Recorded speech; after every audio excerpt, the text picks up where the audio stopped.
Okay, so this is an old joke of mine that I would love. I've never done it on anywhere. Okay.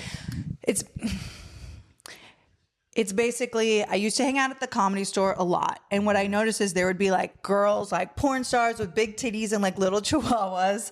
And they were Classic combo. They were seriously waiting for male comics. And they'd be like, oh, I can't wait. Crystalia, I can't wait to see. And they would be waiting for male comedians all glittered up, oiled up, ready to go. And there's a name for these women and they're called Chuckle Fuckers. Great Chuckle name. Fuckers. Chuckle Fuckers. And I was like, okay, if we're going to do Chuckle Fuckers, where are the men? What I'm trying to see is a bunch of like big, bulgy muscle men, maybe like Guido with gelled up hair. And they're like, they've got like a bulldog and they're like, yo, I'm here for Janine Garofalo. Okay, so what is the joke? Just that there should be a male equivalent to Chuckle Fuckers? It's basically, I want to have the funniest dog.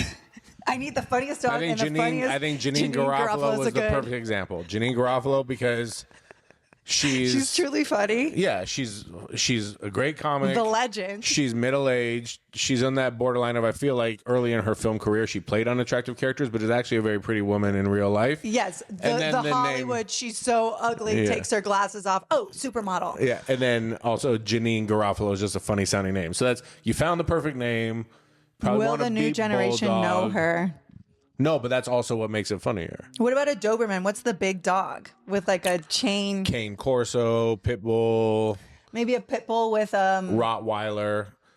What's maybe a neck big collar? dude with a Rottweiler waiting for Janine Garofalo. But honestly, I think this joke hinges on giving them a funny name. They can't be Chuckle Fuckers, even though they still could. You have to be like Moose Knuckle Fuckers. Like, what's a slutty man?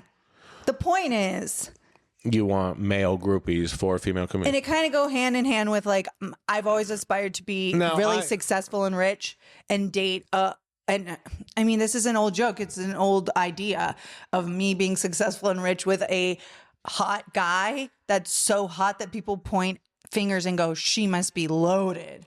Well, that one thing I love when we do is you never make me dress up when we go out in public. Like, I don't want you to dress up. You love to look gorgeous, and I love to wear sweatpants. And sometimes Hailey Bieber, Justin Bieber. And sometimes when I am wearing sweatpants and you're all dolled up, and I'll be like, can I go like this? You go, yeah, you look rich. Yes, You're yes. Like, the worse dressed you are as a man with a hot, well-dressed woman, the richer you look. So I love the fact that you let me look like a schlub, and to you, it just means that to the general public, I look very wealthy. Yes, well, there is poor, there is rich, and then there is extremely rich, which is always hoodie, Hondas. They're low key. The middle is the most gross.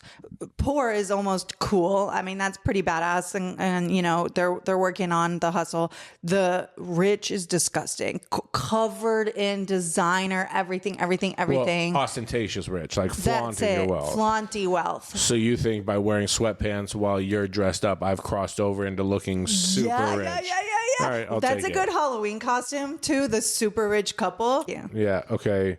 This is one that I never did. So when I was going back through like old notes and notebooks, I found a bunch of jokes I wrote years ago that would have been like funny tweets that I never did on stage, either because they didn't make it into the act I was doing at the time, or for instance, this joke that I found.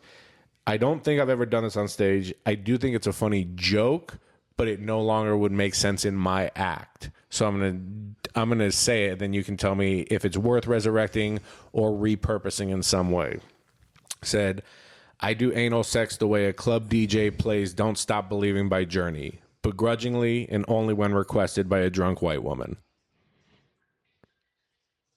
There are a few jokes that are funny for the audience and not funny for your wife. Well, yeah, I mean, that's obviously a joke that I wrote when I was single. That was I'd say joke. Sell it to a dirtbag comic. Sell it to a dirt. Okay, so your joke yard is just Who wants it? Find someone whose act would be great for a kind of funny anal sex tweet. Find an LA comic who's doing crowd work because he thinks he's a genius, but the truth is he doesn't know how to write a joke. Sell him that joke. And then that guy will go off stage and meet his porn star holding a chihuahua, and they'll ride off into the sunset. Are you Crystalia? But yeah, no, I think that's a tough one.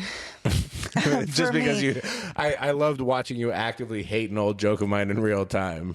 I wanted to bring this up from the joke yard. We have fantastic. We have one bit that we've done together. Grupo de Schleppo? Yes. So it never came to fruition, really. It had a slight moment. We did it in Aspen and then it died. I don't even know if Buca de Beppo is a national chain, but it definitely is. Okay, so Buca de Beppo, and the Italian restaurant. No one has jokes about this place. So let's be the comics. For a reason. Well, let's hang our hat on Buca de Beppo.